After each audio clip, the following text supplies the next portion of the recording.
आदाब, मैं हूं मुमताज आलम रिजवी और इस वक्त मैं बात करूंगा उत्तर प्रदेश की सियासत को लेकर के।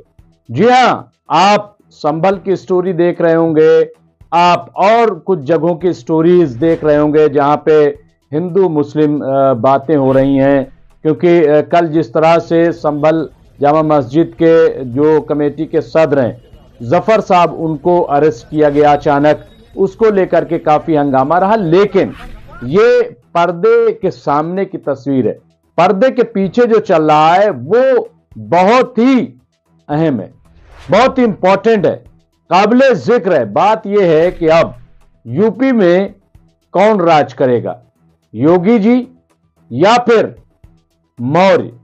जी हां, केशव प्रसाद मौर्य। ये पूरा मामला असल में खुल करके आ गया है। नंद किशोर गुर्जर, जिन्हें अब कारण बताओ नोटिस जारी किया गया है, ये यूपी सरकार की तरफ से जारी किया गया नोटिस है। और ये कौन है? नंद किशोर गुर्जर जो है वो गाजियाबाद से बीजेपी के एमएलए हैं।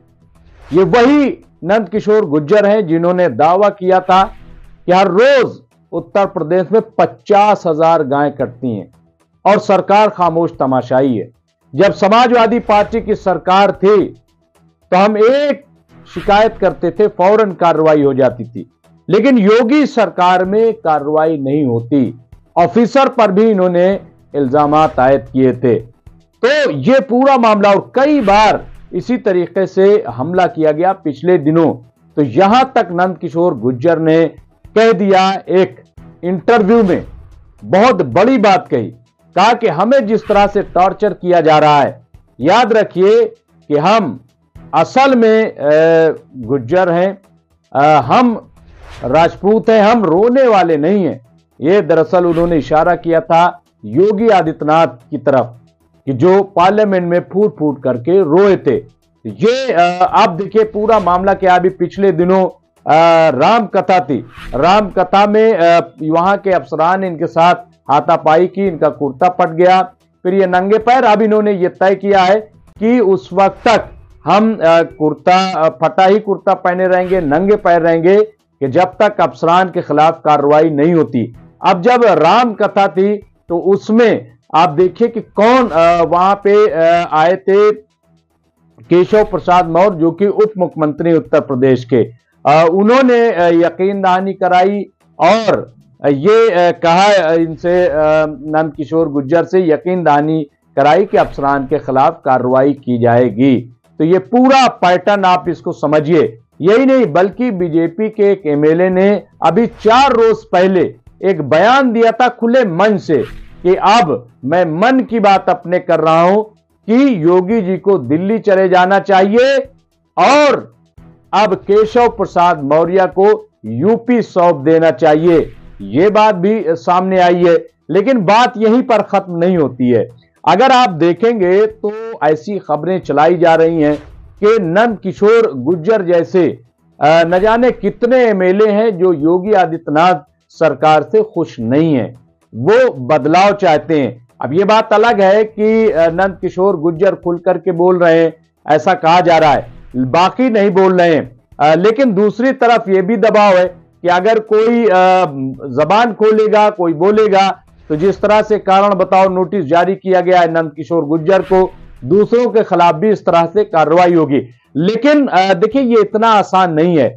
अगर वाकई अंदर चिंगारी है, अगर अंदर आग है और इस तरह का गुस्सा है, जैसा कि इससे पहले भी देखने को मिला है, और चूंकि फिर मैं कह रहा हूं कि मामला सिर्फ जो है वो यूपी का नहीं है, मामला दिल्ली का भी है। जो दिल्ली में बैठे हुए लोग हैं, हुकूमत में हो या पार्टी में, वो भी योगी आदित्यनाथ जी से खुश नहीं है। पिछले दिनों चुनाव से पहले भी, चुनाव के बाद भी, और खास तौर से जब लोकसभा का चुनाव हुआ, तो लोकसभा के चुनाव में जिस तरह की हार हुई है उत्तर प्रदेश में, आप देखिए कि वहां 80 सीट है। हिंदुस्तान का सबसे बड़ा सूबा उत्तर प्रदेश है। 80 सीटों में 43 सीटों पर अपोजिशन यानी समाजवादी पार्टी और कांग्रेस ने कब्जा कर लिया, जबकि दावा यह था कि 80 सीट में से 80 सीटों पर कब्जा करेंगे। तो यह दावा वहीं के धरा का धरा रह गया और नतीजा क्या हुआ कि भाजपा लोकसभा के चुनाव में 272 के बजाय 240 सीटों पर सिमट गई और मोदी सरकार को बैसाखी पे आना पड़ा। यानी नीतीश कुमार और चंद्रबाबू नायडू, इनकी मदद से इन्हें सरकार बनाना पड़ा। यानी अगर ये मदद न करते और कोई अच्छी चाल चल देता तो मोदी जी आज प्रधानमंत्री नहीं होते और अभी भी खतरा बना रहता। ये क्यों हुआ? क्योंकि यूपी में जो इनको उम्मीद थी सीटें मिलने की वो नहीं मिली। ऐसा क्यों हो गया? क्यों इतना पीछे यूपी रह गया? ये जाहिर है कि अंदर घमासान चल रहा है। अब चूंकि टीवी डिबेट में तो हर वक्त हिंदू मुस्लिम, कभी काशी आ गया, कभी मथुरा आ गया, कभी संभल आ गया, कभी जो है औरंगजेब आ गया, तो कभी कोई आ गया। हर रोज एक नया चैप्टर खोल दिया जाता है। वो चैप्टर इसीलिए खुलता है ताकि आज के जो हुक्मरान हैं, यानी इतिहास के हुक्मरानों पर बहस कराते रहो, मुर्गे लड़ाते रहो, ताकि जो आज के हुक्मरान हैं उन पे बात ना हो। मैं जितनी टीवी डिबेट में जाता हूं एक ही बात कहता हूं कि आज के हुक्मरान पर बात करो, आज के मसाइल पर बात करो। ये पिछला चैप्टर क्यों खोला जा रहा है? रोज रोज हर रोज एक नया इशू उठा दिया जाता है। तो ये बहुत बड़ी बात मैं समझता हूं कि यहां पे सामने देखने को मिल रही है और इसीलिए अब ये तय होना है यूपी में जो कुछ हो रहा है 27 से पहले बहुत बड़ा, अब मैं समझता हूं कि वहां पे क्लैश होने वाला है। जो अंदर खाने जिस तरह का लावा पक रहा है, मैं लावा पक रहा है कह रहा हूं, और ये तमाम लोग इस बात को समझ रहे हैं। वो लावा 27 से पहले ऐसा लग रहा है कि फट पड़ेगा। और सवाल ये नहीं है कि योगी जी दिल्ली जाएंगे, तो दिल्ली जाएंगे तो क्या करेंगे? क्या नरेंद्र मोदी को हटा करके पीएम बन जाएंगे? क्या योगी जी अभी इतनी पावर रखते हैं? मैं समझता हूं कि सियासी एतबार से अगर देखा जाए तो अभी योगी जी के पास इतनी पावर नहीं है। जो कुछ है, सारा सरमाया, सारी पॉलिसीज वो मोदी जी के पास है और मोदी जी के पास ताकत है। यह बात अलग है कि योगी आदित्यनाथ के पीछे आरएसएस खड़ा हुआ है, लेकिन आरएसएस भी अभी उतना पावरफुल नहीं है जितना इस वक्त मोदी सरकार है, अगर देखा जाए।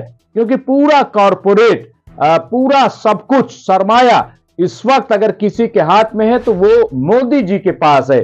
तो अगर आरएसएस भी चाहे कि मोदी जी से टकराए, तो मैं ये सियासी बात कर रहा हूं, तो वो इतना आसान नहीं है कि मोदी जी से आरएसएस या डॉक्टर मोहन भागवत टकराएंगे। अभी पिछले दिनों जिस तरह से औरंगजेब को बार बार उठाया जा रहा था, आरएसएस की तरफ से क्या बयान आया कि इसकी कोई मानवीयत नहीं, इस वक्त ये रिलेवेंट है ही नहीं, ये मौजू अभी है ही नहीं है। तो ये इस तरह की भी हम चीजें देख रहे हैं। फिर आपने देखा होगा इससे पहले जयपुर में इंद्रेश कुमार ने क्या कहा था कि ये जो हार हुई है दरअसल अनानियत की वजह से हार हुई है। कुछ लोग जो है आना पसंद हो गए। इशारा किसकी तरफ था? मोदी जी की तरफ था। तो अंदर खाने बहुत कुछ चल रहा है, खास तौर से यूपी। तो कई तरह के इश्यूज, लॉ एंड ऑर्डर का मसला आप देख लीजिए, हर रोज आप वहां पे कहीं लड़कियों को फांसी दी जा रही है, कहीं मर्डर हो रहा है, रुक नहीं रहा है। हालांकि दावे बहुत बड़े हैं कि हमने बिल्कुल साफ कर दिया है, यानी चंद लोगों के इनकाउंटर कर देने से क्या ये मैसेज चला गया कि यूपी अब बिल्कुल पाक साफ हो गई, वहां क्राइम नहीं? ऐसा हरगिज नहीं है। योगी जी के नाक के नीचे क्राइम हो रहा है और योगी जी कुछ नहीं कर पा रहे हैं। वहां पे अफसरान ऐसा लग रहा है कि जैसे हावी हो गए हैं। और ये बात हम नहीं कह रहे हैं, ये बात नंद किशोर गुर्जर कह रहे हैं। और अब उनके साथ केशव प्रसाद मौर्य जो उप मुख्यमंत्री हैं वो खड़े नजर आ रहे हैं। इसका क्या मतलब हुआ? यानी दो उदाहरण बड़े सामने।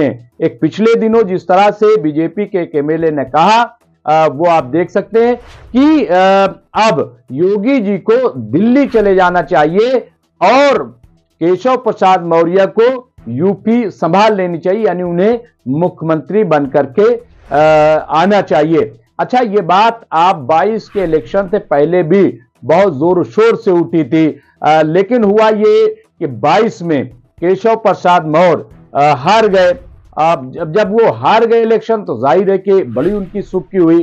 फिर ये दावा कैसे करते कि उन्हें मुख्यमंत्री बनाया जाए, तो अब उन्हें एमएलसी बना करके उप मुख्यमंत्री बनाया गया, क्योंकि वो भी एक बहुत बड़ा प्रेशर था। तो अब क्या होगा, एक और संभावना ऐसा लग रहा है, हालांकि वो इतना आसान नहीं है। तो क्या बीजेपी उत्तर प्रदेश में दो हिस्सों में बढ़ जाएगी? दो हिस्सों में बढ़ जाएगी तो क्या समाजवादी पार्टी किसी का साथ दे देगी?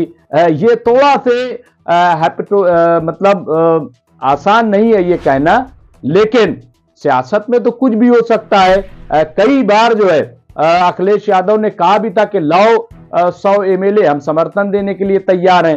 तो अगर कोई तोड़ करके ले जाता है तो क्या योगी सरकार को हटाने के लिए समाजवादी समर्थन दे देगी? इस तरह की बहुत सारी चीजें हैं, लेकिन ये बात बिल्कुल सही है कि बीजेपी में, उत्तर प्रदेश सरकार में सब कुछ ठीक नहीं चल रहा है। कहीं ना कहीं बहुत बड़ा वहां पे टकराव देखने में मिल रहा है। और नंद किशोर गुर्जर जो है वो जिस तरह से सामने आए, जिस तरह से खुल करके बोल रहे हैं, आप बताइए 50,000 हर रोज गाय कट रही हैं, ये बीजेपी के केमेले के जरिए बयान दिया गया है। ये गैर मामूली बयान है। अगर शायद और कहीं से कोई बयान आ जाता तो अब तक तूफान खड़ा हो जाता, लेकिन इस पर चुप्पी है। फिर नंदकिशोर गुर्जर जिस तरह से पैदल चल रहे हैं, भ्रष्टाचार का कह रहे हैं कि इससे ज्यादा भ्रष्ट सरकार तो कोई है ही नहीं। फिर एक चीज और आप देखिए कि वो बार बार अखिलेश यादव की तारीफ कर रहे हैं, कह रहे हैं जब समाजवादी सरकार थी तो हमने देखा कि समाजवादी सरकार में एक शिकायत करने पे कार्रवाई हो जाती। इसका क्या मतलब है? क्या वाकई इतने एमएलए हो सकते हैं कि योगी की सरकार गिर जाए और समाजवादी से मिल करके सरकार बन जाए? क्या ऐसी संभावना है? बहरहाल ये कह पाना मुश्किल है, लेकिन सियासत में कुछ भी हो सकता है और ऐसा होता हमने देखा है। क्या होगा हम आपको अपडेट करते रहेंगे। देखते रहिए एमएनसी न्यूज इंडिया। शुक्रिया।